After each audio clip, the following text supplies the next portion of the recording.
자, 여러분 안녕하세요.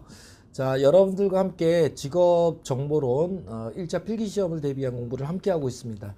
지난 시간에 이어서 3장으로 들어와서요. 우리가 국가기술 자격, 국가자격제도를 공부하고 있어요. 그래서 국가자격제도 들어오시면 제가 출제론점이 두 개라고 말씀을 드렸죠. 하나는 검정기준, 그리고 또 하나는 응시자격.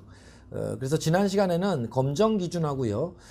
그 다음에 주변적으로 출제가 됐던 몇 개 유형, 그래서 특례 조항이 있었죠. 특례 조항. 그래서 1차 필기시험이 면제되고 2차 실기시험만으로 자격증 발급 여부가 결정되는 몇 가지 기능사 종목에 해당되는 거 안 되는 거, 이거 고르는 문제가 좀 나오고요.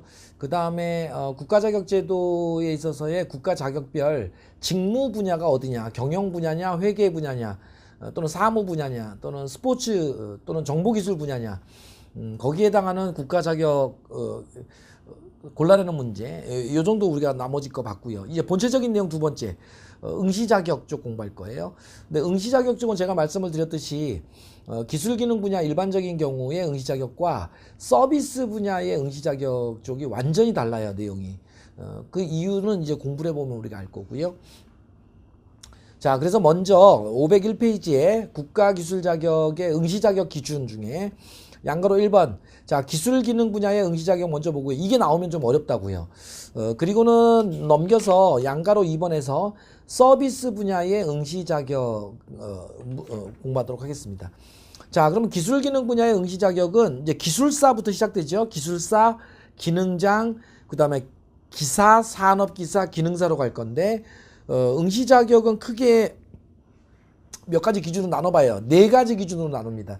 그래서 첫 번째가 기술사로 우리가 공부를 해봅시다. 기술사의 경우에 응시자격을 총 합치면 뭐 11가지 정도가 있어요. 있는데 이걸 그냥 봐서는 안 되고 주제별로 좀 나누면 기술사 국가자격의 시험을 볼 수 있는 응시자격의 첫 번째는 하위 자격증을 취득한 경우예요.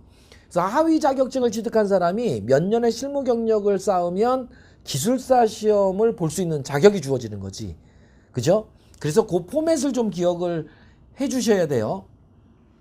그래서 이쪽은 여러분들이 정말로 잘 정리를 좀 해주시면 공부를 되게 쉽게 할 수 있습니다. 그러면 여러분들 보세요. 예를 들면 제가 기술사를 가지고 하나 예를 들어 볼게요. 기술사 시험의 응시 자격을 볼 때 첫 번째가 이제 하위 자격증의 취득인데,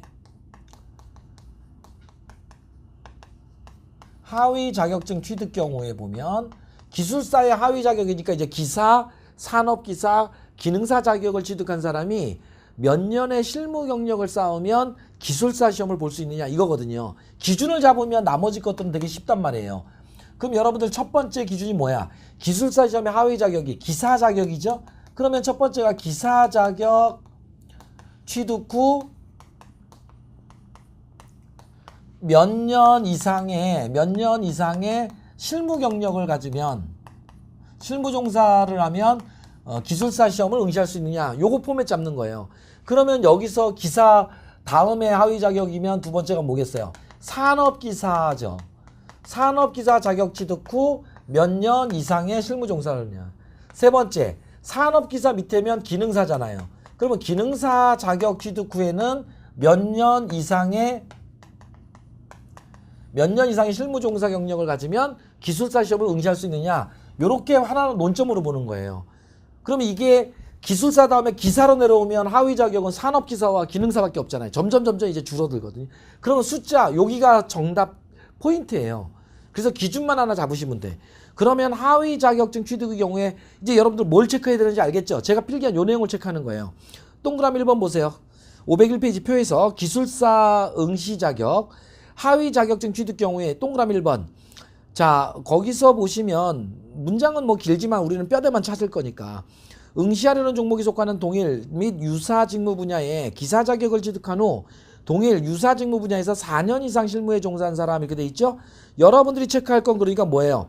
기사 자격 취득 후 4년 이상 실무 종사죠. 기사 자격 취득 후 4년 이상 실무 종사라고요. 요게 체크가 돼야 될 거야. 외울 때도 이렇게 외워요. 기사 자격 취득 후 4년 이상 실무 종사. 자, 그럼 요걸 기준으로 해서 자격증이 한 단계 떨어질 때마다 이걸 보완하기 위해서 실무종사 경력을 더 요구하겠죠? 그래서 2번 봤더니 산업기사 자격 취득 후 자, 5년 이상 실무종사죠? 산업기사 자격 취득 후 5년 이상 실무종사란 말이에요. 아, 자격증이 한 단계 떨어지니까 여기가 갭이 1년 더 추가되는구나. 됐죠? 그러면 산업기사 다음에 기능사잖아요. 그러면 기사야 공학적 기술 이론 지식, 산업기사는 기초기술 이론 지식이지만 얘는 지식 자체가 필요 없죠. 오로지 숙련 기능이었잖아요. 검정 기준이. 그래서 기능사 자격 취득 후 여기가 6년 이상 실무종사냐 봤더니 6년이 아니라 7년 이상 실무종사죠. 7년 이상 실무종사예요. 여기서 여기로 갭은 2년이 2년. 그러니까 출제가 될 때 기능사 자격 취득 후 6년 이상 실무종사 틀린 지문이죠. 이해되시죠? 요 기준을 잡아주시면 돼. 그래서 기사에서 산업기사는 1년 갭이지만 산업기사에서 기능사는 2년의 갭이다. 그래서 4, 5, 7년이다. 됐어요? 숫자를 바꿔서 틀린 지문 만들 거란 말이에요. 다음 중 기술사 자격에 응시 자격으로 옳지 않은 것 하면서 하나를 숫자를 바꾸면 그거 골라내셔야 돼요. 첫 번째가 하위 자격증 취득의 경우에요. 그 다음에 두 번째 기준이 뭐냐면 학력과 관련된 요건이 있단 말이에요. 응시 자격에. 학력과 관련된 요건. 그럼 이것도 똑같아요. 기준 학력을 잡으시면 그 다음부터는 공부를 1년 덜 했으면 실무종사 경력을 1년 더 요구하겠죠. 그러니까 학력과 관련해서 여러분들 보세요. 여기서 얘기하는 학력은 다 공통점이 뭐냐면 관련 학과여야 돼요.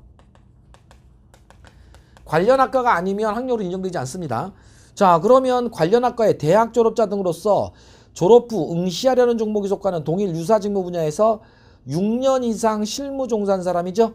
그럼 여러분들은 관련 학과에 자 대학 졸업 플러스 6년 이상 실무 종사를 체크하셔야 된다고. 대학 졸업 플러스 자 6년 이상 실무 종사예요. 자, 여러분들이 외워야 될 것은 뭐다? 기준. 대학 4년제예요. 대학 졸업 플러스 6년 이상 실무종사. 6년 이상 실무종사. 그럼 이제 여기서부터는 외울 게 없어. 여기서부터는 자 4년제 대학 졸업 플러스 6년 이상 실무종사니까 다 보세요. 3년제 전문대학. 전문대학 졸업 플러스 몇 년이겠어요? 1년 공부 덜 했으니까 7년 이상 실무종사가 될 거고 2년제 전문대학 졸업 플러스 8년 이상 실무종사일 거 아닙니까? 그죠?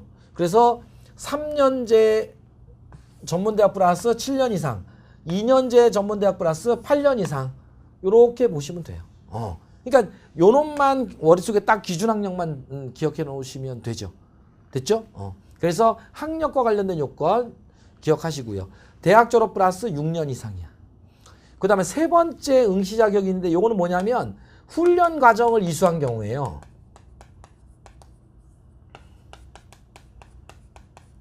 그러니까 자격증을 취득하지 못했지만 훈련 과정을 이수한 사람은 아무것도 안 한 사람보다는 뭔가 어드밴티지를 줘야 되잖아요.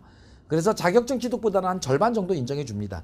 그게 기술훈련 과정 이수자인데 그러면 7번을 봤더니 7번에 둘째 줄 끝에 있나요? 어디 있을까? 기사 수준의 훈련 과정 이수자로서 이런 말 있죠? 둘째 줄 끝에 7번에. 그래서 기사 수준 훈련 과정 이수자로서 6년 이상 실무종사죠.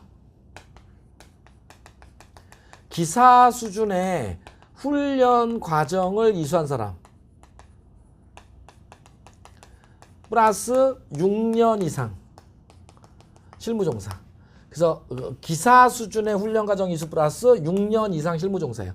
요것만 기준 딱 잡으시면 돼. 그러면 이제 두 번째가 뭐야? 산업기사 수준일 거 아니에요. 산업기사 수준의 훈련 과정 이수 플러스 몇 년이냐? 1년이냐? 2년이냐 봤더니 거기에 동그라미 8번에 있죠? 산업기사 수준의 기술훈련 과정 이수자로서 8년 이상 실무종사죠.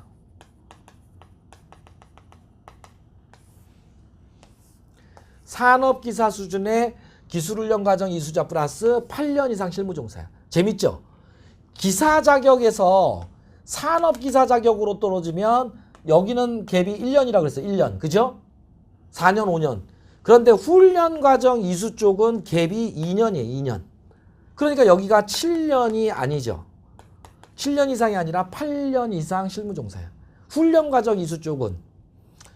그래서 기사 자격을 취득하면 4년 이상 실무종사하면 되고 기사 수준의 훈련과정을 이수했다면 6년 이상 실무종사자가 기술사 시험을 응시할 수 있다 이 말이에요. 됐죠? 그래서 어렵지만 여러분들 이렇게 논점 잡아주셔야 돼요. 그리고 나면 이제 이 세 가지 중에 어느 한 가지도 충족하지 못한 사람이 있어요. 아무것도 없는 사람. 맨땅에 헤딩하는 사람이라 그래요. 제가 그냥. 그 맨땅에 헤딩하는 경우는 뭐냐? 여기 아무것도 없으면 플러스 9년 이상 실무종사예요. 9년 이상 실무종사. 맨땅에 헤딩이면 9년 이상 실무종사다.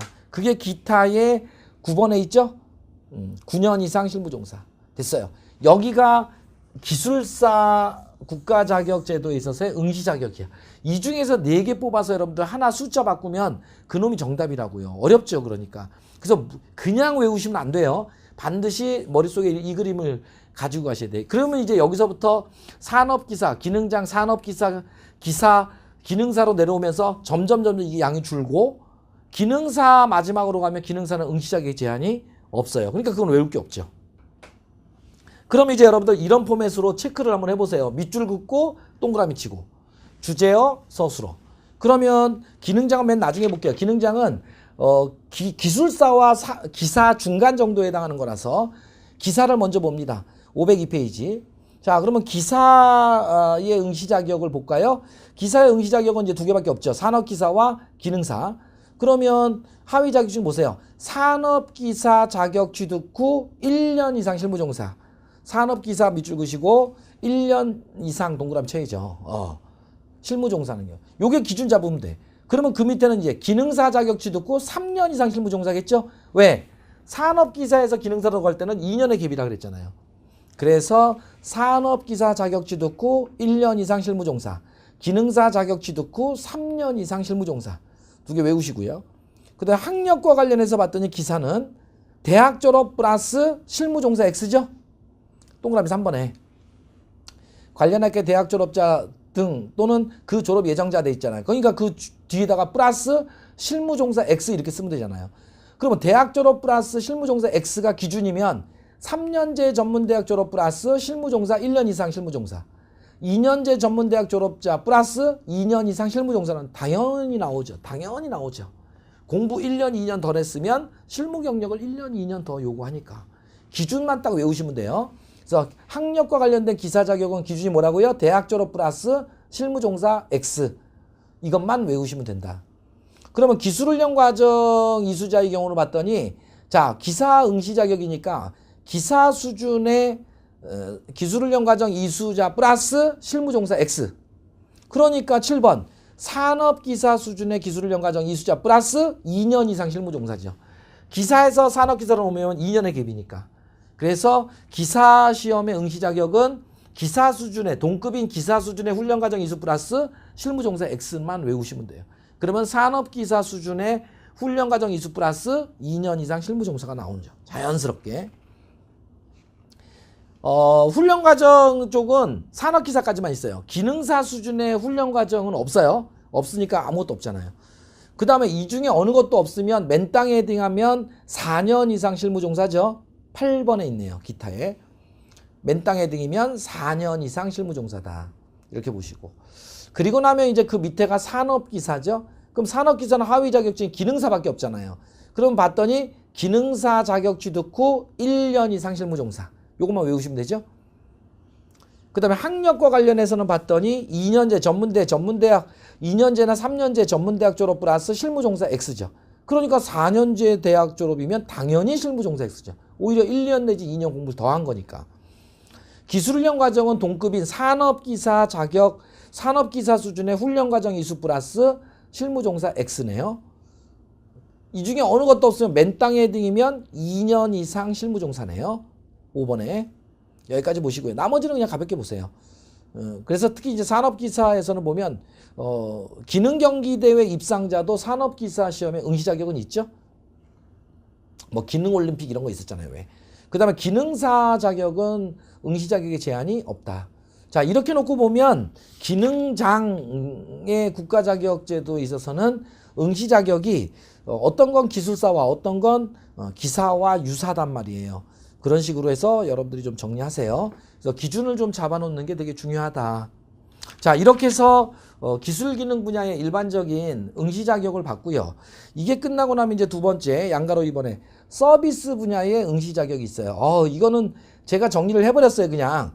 그래서 서비스 분야의 국가 자격이 한 18개 정도 있는데 그게 출제 논점이 뭐냐면 첫 번째는 그 표를 여러분들 정리하셔야 돼요. 503페이지에 있는 동그라미 1번.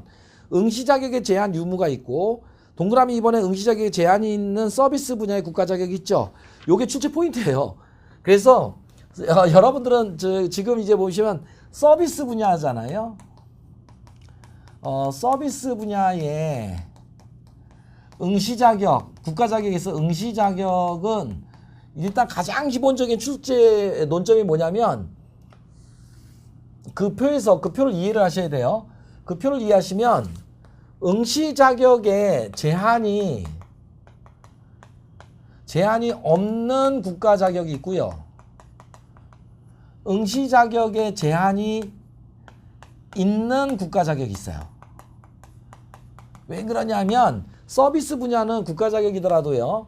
서비스 분야는 몇 년 됐어요. 이제 몇 년 됐는데 학력에 관한 응시 자격이 다 없어졌어요. 그래서 이제 이쪽하고는 완전히 달라. 예. 그러면 서비스 분야의 국가 자격은 응시 자격의 제한이 없는 국가 자격과 응시 자격의 제한이 있는 국가 자격으로 나눈다. 섞어놓고 골라내는 문제예요. 그럼 급수와 상관없이 성질상 응시 자격의 제한이 없는 국가 자격, 누구나 응시할 수 있는 게 있어요. 그게 여기죠. 요거는 급수와 상관없이 성질상. 그게 여러분들 보면 게임 관련 자격이 있죠. 게임 그래픽 전문가, 게임 기획 전문가, 게임 프로그래밍 전문가, 멀티미디어 컨텐츠 제작 전문가. 이거 묶으실 수 있잖아요. 요걸 묶으면 요 4개 게임과 관련된 국가 자격은 응시 자격의 제한이 없다. 없어요. 그리고는 봤더니 비서도 마찬가지죠. 비서도 급수와 상관없이 응시 자격 제한이 없다. 그 다음에 스포츠 경영관리사도 응시 자격 제한이 없다. 그 다음에 워드 프로세서나 전자상거래 운용사, 텔레마케팅 관리사, 한글 속기, 전산 회계 운용사, 컴퓨터 활용 능력, 컴활 이런 거 전부 다 응시 자격의 제한이 없다. 급수와 상관없이 아무나 볼 수 있어요. 그래서 일단은 응시 자격의 제한이 없는 동그라미 쳐야 됩니다. 그 표에서 응시 자격의 제한이 없는 국가 자격, 급수와 상관없이. 그래서 특히 스포츠 경영관리사나 전자상거래 운용사 조심하세요. 왜냐하면 전자상거래 관리사는 밑에 칸이거든요. 운용사는 위에 칸이고 관리사는 이쪽에 있죠. 운용사는 이쪽이고. 자, 그래서 여기에 해당하는 응시 자격의 제한이 없는 국가 자격 공부했습니다. 급수와 상관없이 1급이던 2급이던 3급이던 비서 같은 거. 그 다음에 두 번째 봐야 될 게 뭐냐면 아래 칸이에요. 서비스 분야의 국가 자격 중에서요. 2급은 응시 자격의 제한이 없는데 같은 국가 자격 시험에서 1급은 응시 자격의 제한이 있는 국가 자격이 있어. 그래서 급수에 따라서 2급은 응시 자격 제한이 없고 1급은 응시 자격 제한이 있는 거. 그걸 여러분들이 또 정리하셔야 돼요. 그리고 봤더니 여러분들 이제 거기 보면 거기 있죠? 자, 여러분들이 기억해야 될 것은 그 중에서도 특히 중요한 거예요.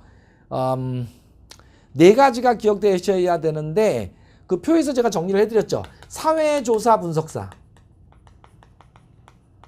그럼 사회조사 분석사 2급은 응시 자격의 제한이 없는데 사회조사 분석사 1급은 응시 자격의 제한이 있다 이 말이에요. 그죠? 그러면 여러분들 이런 게 있는데 그걸 묶으셔야 될 건데 어떻게 묶냐면 거기 두 번째가 직업상담사 2급, 전자상거래 관리사 2급, 소비자 전문 상담사 2급 있죠. 요 4개를 묶으세요. 하나, 둘, 셋, 4개. 요 2급 있잖아요. 요 4개는 요 4개의 2급은 응시자격 제한이 없는데 지금 우리가 공부한 것처럼 둘, 셋, 4개의 1급은 응시 자격의 제한이 있단 말이에요. 그럼 왜 이 4개를 묶었느냐? 요놈들은 그러면 응시 자격 제한이 있으면 어떤 응시 자격을 요구하느냐가 나오잖아요. 그게 가장 일반적인 경우야. 그래서 이때는 2급 자격 취득 후 2년 이상 실무종사예요. 2년 이상 실무종사. 그거는 아래에 있어요. 아래에. 그 아래 보시면 여러분들 이제 동그라미 2번 응시 자격의 제한이 있는 국가 자격에서 제가 첫 번째 칸과 두 번째 칸이죠. 사회조사 분석사 1급, 직업상담사 1급, 전자상거래관리사 1급, 그리고 그 밑에 소비자 전문 상담사 1급까지를 4개를 묶으면 자, 첫 번째 칸에 있죠. 2급 자격 취득 후 2년 이상 실무종사. 그 다음에 2급이 없으면 맨땅 헤딩이면 3년 이상 실무종사예요. 요게 없으면 3년 이상 실무종사라고요. 그래서 2급 자격 취득 후 2년 이상, 맨땅 헤딩이면 3년 이상 실무종사. 요 4개는. 그런데 요것과 구별되는 게 마지막 칸 하나 있잖아요. 컨벤션 기획사가 있죠. 컨벤션 기획사는 똑같아요. 컨벤션 기획사 2급은 응시 자격에 제한이 없고요. 컨벤션 기획사 1급은 응시 자격에 제한이 있어요. 있는데 이 4개하고는 구별했죠. 왜 구별했냐면 얘는 응시 자격이 여기서 어떻게 해요? 1년씩 추가가 돼요. 1년씩. 그래서 컨벤션 기획사 1급은 2급 자격 취득 후 2년이 아니라 3년 이상 실무종사예요. 3년 이상 실무종사. 2급이 없으면 맨땅 헤딩이면 4년 이상 실무종사예요. 1년씩 추가되어 있죠? 일반적인 2급 자격 취득 후 2년 이상, 맨땅 헤딩이면 3년 이상이잖아요.